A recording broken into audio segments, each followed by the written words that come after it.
Greetings, students. Welcome to the sixth in a series of brief videos on preparing the lab report. In this video, we've moved on from the results section of the report to the discussion section, and particularly the first paragraph or paragraphs of the discussion, where you'll be accepting or rejecting each of the hypotheses you came up with and reported on earlier in the lab report. So this is a really important part of your paper because it's where you look at what actually happened in the lab. A series of steps as bullet points are provided for you. Following these steps will guarantee success on this section of the report. Please do not use the bullets as how to structure your accepting or rejecting the hypotheses. Please write them in complete paragraphs instead. If you have multiple hypotheses, it might be easiest to report them as multiple paragraphs. For each hypothesis, please follow these steps. We'll go through them now. Begin by restating your original hypothesis for the lab activity.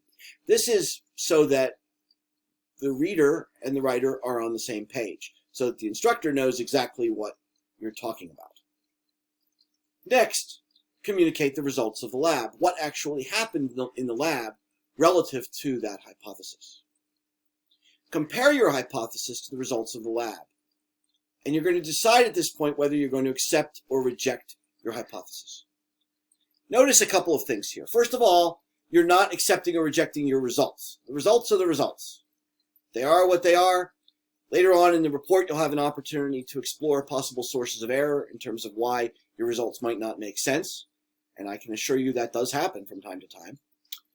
But in this particular part of the lab report, you're simply taking them as a given, and you're going to accept or reject your hypothesis.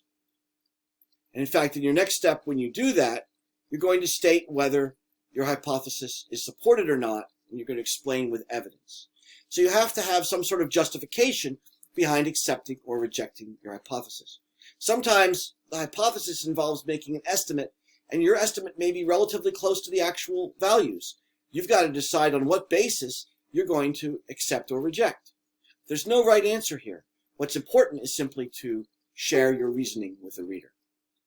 Then you're going to repeat the same process for each hypothesis in turn.